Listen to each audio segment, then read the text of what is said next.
बिस्मिल्लाहिर्रहमानिर्रहीम। हमारा जो नेक्स्ट फ़िलासफ़र है वेस्टर्न थॉट्स के अंदर वो है मॉन्टेस्क्यू।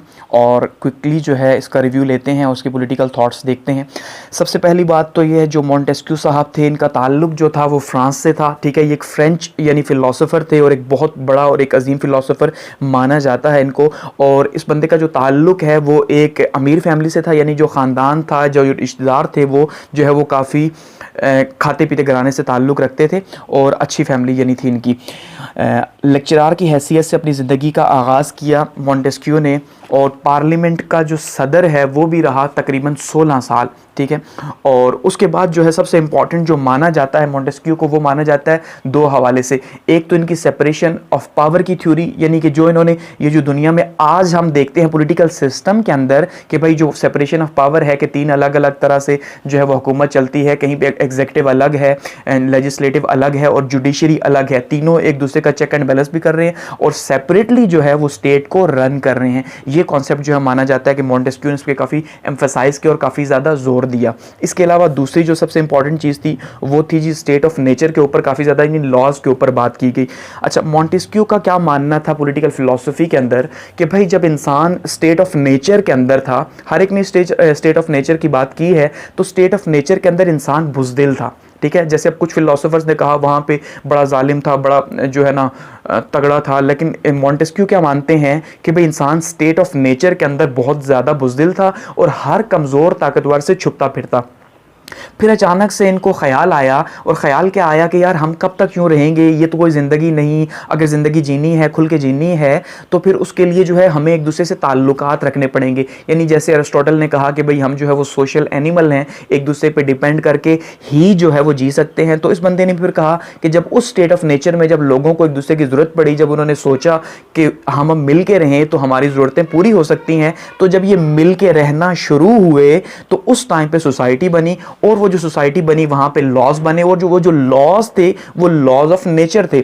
अब इन्होंने कहा क्योंकि नेचर के लॉज इंसान भुला देता है, इस वजह से जो कायनात है, जो कानून कुदरत है, वहां पे अल्लाह ताला ने मजहब दिया हर एक को। ठीक है, तो मजहब के उसूलों में बाउंड कर दिया लोगों को, ताकि वो बाउंड हो जाए और एक दूसरे का ख्याल करें। और ये हकीकत है कि दुनिया का हर मजहब दूसरों के साथ अच्छाई करना ही सिखाता है, दूसरों का ख्याल रखना सिखाता है।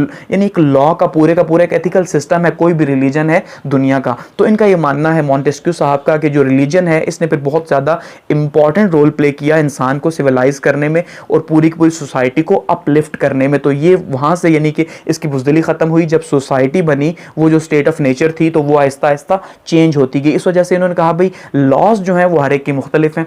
अब मुख्तलिफ से मुराद ये है कि अब इंसानों के लिए जो लॉज हैं वो हैवानों के लिए नहीं, लेकिन हैवानों के भी लॉज हैं। ऐसा नहीं कि हैवान बगैर लॉज के रहते हैं, इनके अकॉर्डिंगली। ऐसा इसी तरह कहा खुदाओं के अलग से जो है वो लॉज हैं, वो भी लॉ के, यानी लॉ पे बहुत ज़्यादा फोकस किया। इसी वजह से इनको जो मॉन्टेस्क्यू है इसको सम टाइम पे कहा जाता है, एरिस्टोटल भी कहा जाता है। ठीक है, 18th सेंचुरी का।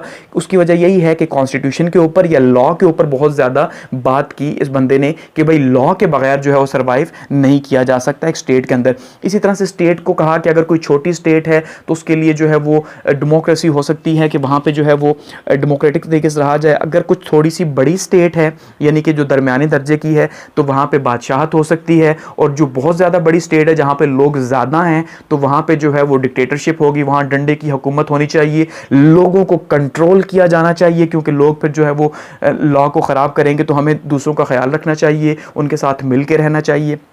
तो ये कुछ पॉलिटिकल थॉट्स जो है वो मॉन्टेस्क्यू के थे। इसी तरह आज़ादी की अगर बात करें, लिबर्टी की, तो कहा लिबर्टी इतनी ही है कि भाई आप किसी दूसरे को नुकसान ना पहुंचाएं। जहां पे आपकी वजह से किसी दूसरे को नुकसान पहुंच रहा है वहां पे आपकी लिबर्टी जो है वो ख़त्म हो जाएगी।